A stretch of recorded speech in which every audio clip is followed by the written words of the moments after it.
네, 안녕하십니까? 네, 오늘이 저희와 함께하는 마지막 시간이라고요. 먼저 그 얘기를 해버리면 제가 마지막에 말씀드리려고 했는데 오늘은 시간도 좀 앞당겨졌고요. 그리고 제가 8개월 동안 손에 잡히는 투자 코너를 했거든요. 그런데 이제 저도 이제 쉼이라는 것, 그러니까 쉼이라는 것을 인생도 살아보면서 주식 투자도 해보니까 필요할 것 같더라고요. 좀 더 리프레시해서 제가 한 3개월, 4개월 뒤에 다시 여러분들 앞에 좀 써야 될 것 같습니다. 우리 담당 PD분께서 가지 말라고 그렇게 잡았는데 그러니까요. 제가 매정하게 뿌리치고 제가 가게 돼서 정말 죄송합니다. 어쨌든 3개월 동안 충전해서요. 다시 좀 오도록 하겠습니다. 네, 재충전을 하시길 바라면서 또 보내드려야 할 텐데 일단 재충전을 하시기 전에 알고 계신 모든 걸 좀 알려주시고 가시면 좋을 것 같아요. 일단 지금 시장 상황에 대해서 어떻게 평가를 하세요?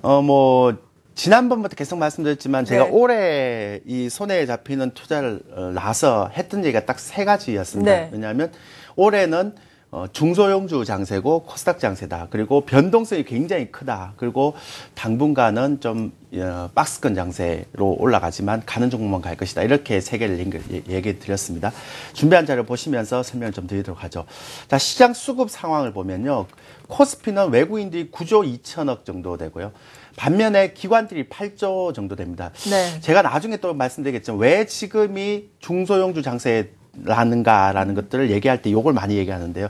2004년도하고 2007년도에는 펀드 열풍이 불었잖아요. 그렇죠. 근데 지금 펀드 열풍이 부는 게 아니라 펀드가 오히려 빠져나갑니다. 그러니까 대형주가 항상 잠재적으로 상승의 발을 잡고 있는 거죠. 반대로 코스닥 같은 경우는 개인들이 1조 정도 사고 있는데 이 개인들 중에 상당 부분이 스마트머니이기 때문에요. 실질적으로 금리 1%대로 들어오는 스마트머니이기 때문에 이런 중소형주가 상대적으로 좀 세게 간다라고 볼 수 있고요. 특히나 이제 좀 이따 제가 말씀드리겠지만 요 재밌는 거 보면 지금 선물이 마이너스예요.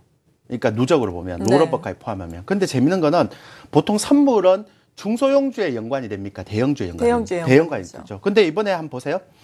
요게 최근에 빠지고 난 뒤에 차트 1봉 보면 중형주는 이렇게 빠졌다가 이전에 강했어요. 전고점 돌파해 버렸어요. 지금. 자, 소형주도 전고점을 돌파해 버렸어요. 코스닥은 전고점 근처에 왔어요. 그렇죠. 중요한 건 대형주입니다. 이렇게 빠졌는데 올라가지는 못하죠. 그러니까 실질적으로 보면 이런 대형주가 선물과 연동돼 있다 보니까 수급 자체도 아직은 대형주가 그렇게 호의적이지 못하고요. 그다음에 코스닥도 보면 이런 중소형주의 스마트머니가 상당 부분 작용을 하고 있기 때문에 올해는 시장의 흐름도 그렇고 전체 종목의 흐름도 그렇고 이래서 중소형주가 상당히 좀 강세를 보이고 있다라고 보시고요. 또 여기서 하나 보시면 제가 뒤에 거 하나 보습니다. 이런 대형주와 중소형주의 차별화가 나타나는 그런 이유 중에 하나가 시가총액 상위 종목들 잘 보면 보통 성장성의 한계가 의문이 되지 않습니까? 오늘도 보면 삼성 제일모직하고 삼성물산하고 지금 그 합병 얘기하잖아요. 그러니까 이게 왜 그런가 하면 앞으로는 삼성도 이제 막 문어발식 경영이 아니라 버릴 거 다 버리고 정밀화학도 버리고 이제 수처리도 버리고 막 이렇게 하니까 필요한 것만 딱딱 가져가는 그만큼 집중과 선택을 하지 않으면 안 되는 그런 시기거든요. 또 하나는 현대차 지배구조 지난주에 얘기했잖아요. 그러다 보니까 그래서 전체 시가총액의 상당 부분을 차지하고 있는 현대차 그룹이 못 가버리는 것도 이유가 있죠. 그다음에 대중국 경쟁력 자체에서 정체가 지속되고 있다는 것도 문제가 있습니다. 그리고 아까 시장 유동성 자체가 2004년, 2007년도는 펀드 열풍이고 기관화 장세이기 때문에 실질적으로 많이 갈 수 있지만 대형주도 많이 갈 수 있지만 지금은 금리가 굉장히 싼 중소형주, 코스닥 주도를 하고 있는 스마트머니가 주도하고요. 기관 투자자도 예전에 펀드 열풍처럼 막 돈 들어오면 막 사고 이런 게 아니라 제한된 돈으로서 중소형주를 선별적으로 매수하기 때문에 이렇게 갈 수 있다라고 보는 거죠. 그래서 올해의 트렌드는 대형주고 시가총액 상위 종목들이 아니라 완전하게 중소형주다라는 것들을 다시 한번 얘기할 수 있다라고 볼 수 있겠죠. 네, 그렇군요. 이에 따라 중소형주 장세는 올해 좀 지속될 수 있을 것이다라고 일단 시장의 중소형주 장세에 대해서 도움 말씀 주셨고요. 시장 전반적으로 또 영향을 미치는 여러 가지 변수가 있지 않습니까? 일단 6월 초 같은 경우에는 그리스 변수가 시장에서 계속해서 발목을 잡는 변수로 나올 수가 있을 것이고, 그리고 지난 주말 같은 경우에는 옐런 의장이 또 기준금리 인하를 사실화하는 발언을 해서 화제가 되기도 했는데, 이러한 부분들 앞으로 어떤 영향을 미치게 될까요? 사실은 그러니까 이런 뉴스들이 나오더라도 그 경제의 뒷받침, 경기의 뒷받침이 되면 아무런 문제가 없거든요. 그렇죠. 근데 지금 중국도 보면 돈을 막 푸는데 실물로 들어가지 않고 자꾸 주식시장으로 들어가잖아요. 네, 맞아요. 그리고 우리나라도 금리를 계속 인하시키는데 실제 그 금리 인하시키는 유동성이 개인들은 가계부채, 부동산 대출, 담보부채 갖고 그 집을 사게 되고 그리고 주식시장 막 들어오고 이러니까 옐런 의장이 금리 인상 올해까지 안 하지 않을 것이다라는 약간의 뉘앙스만 풍겨도 네. 시장이 굉장히 겁을 먹잖아요. 그 얘기는 뭐냐면 유동성은 유동성인데 금리 인상을 하게 되면 쉽게 꺾여버리는 유동성이다. 그러니까 펀더멘탈에 받쳐주지 않는 유동성이기 때문에 그렇다라고 보는 거죠. 그래서 제가 생각해 보니까요. 이런 어떤 유동성에 대한 부분들은 실질적으로 보면 모래집 위에 쌓은 그런 어떤 집이 아닐까. 그러니까 쉽게 무너질 수 있겠죠. 단 과연 미국이 금리 인상을 했을 때 계속적으로 연속적으로 공격적으로 할 수 있겠느냐라는 네. 걸 물어봤을 때는 저는 내년 총선 전까지는 쉽지 않을 거다. 올리더라도 약간밖에 안 올릴 거다. 네. 그러니까 우리의 그런 유동성이 앞서 얘기 드렸던 것처럼 그 무너지기 위해는 한 내년 초까지는 쉽지는 않을 거다. 단 이제 문제는 뭐냐면 상한가 정책이 30% 변하고요. 그다음에 아까 그리스도 계속 뻗이기잖아요. 지금 IMF를 못 그렇죠. 주겠다 막 이렇게. 네. 그러니까 이런 것들 그리고 미국이 금리 인상을 할 것이다 한다 하더라도 뭐 인플레이션 수치 보면 약간밖에 못 하죠. 근데 문제는 시장이 펀더멘탈로 그 탄탄하지 않고 유동성이라는 걸로 이렇게 가기 때문에 이런 것들이 전부 다 뭡니까? 변동성 요인이 된다는 네. 거죠. 그래서 지난 5월 달 보면 그냥 변동성도 아니고 뭐 슈퍼 울트라 변동성처럼 확 빠졌다 확 올라가 또 확 빠졌다 올라 이러니까 개인 투자자들이 하기 힘든 거죠. 그러니까 제가 결론을 내면 이런 얘기들은 제가 볼 때는 내년 초까지는 실질적으로 변동성 요인이고 네. 추세적으로 하락을 시킬 요인은 아닌 것 같다. 하지만 이 변동성 요인이 예전과 같은 그런 변동성이 아니라 슈퍼 울트라 변동성이기 때문에요. 자칫 잘못하면 엇박자나고 계속 수익률이 안 좋을 수 있다. 이렇게 생각하는 게 맞겠죠. 네, 그러니까요.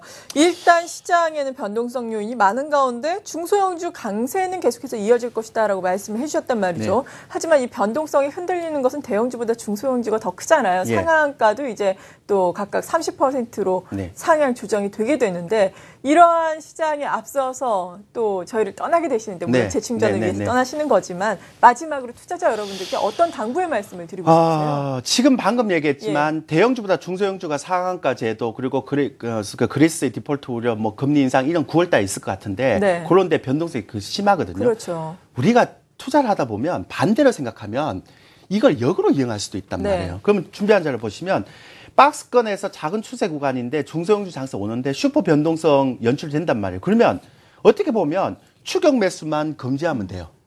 잘해서 뭐냐면 이렇게 가다가 이렇게 떨어졌다가 이렇게 올라가면 여기서 네. 사는 게 아니라 여기서만 잘 사면 오히려 기회가 될 수도 있다는 거죠. 그거야 당연한 얘기죠. 예. 아니요. 예전하고는 다르죠. 예전에는 추세 대형주도 올라가고 중형주도 올라가니까 이런 게 잘 안 먹혔단 말이에요. 그러니까 요즘은 이게 엄청 잘 먹혀요. 또 하나는 보면 이 수급 분석할 때 네. 이런 분들이 많더라고요. 코스닥 개인들이 많이 사는데 이거 갑니까? 이제 꼭지다 떨어지면. 맞아요. 개인을 기준으로. 그러니까 이게 예전에 그 펀드 방식하고 다르거든요. 네. 그러니까 예전의 방식을 버리고 새로운 방식 취하자라고 얘기하는 거죠. 스마트 머니가 왜 들어오게 됐는가? 또 현재 왜 펀드 열풍이 안 나오는가? 가계부채 상황을 보면. 그러면 시장을 봐야 되는데 자꾸 예전에 그 답답스러운 그런 어떤 하나의 그 수급 분석만 네. 보면 또 안 되는 거죠. 마지막으로 오히려 종목이나 시장에 이제는 수익률 확대되는 게 사놓고 기다리는 것보다 타이밍을 고민하는 게 더 좋죠. 그래서 우리가 변동성이 크게 시장에 미칠 수 있는 그런 이벤트가 올 때는 항상 조심을 해야 되겠죠. 네. 그런 것만 조심해서 떨어질 때 특히 많이 떨어질 때 여러분들이 이 부분들 좀 이용할 수 있는 그런 전략을 피하는 거고요. 그러기 위해서는 왜냐하면 일봉이나 분봉을 좀 보지 않는 습관을 필요하게 된다. 보지 말라고요?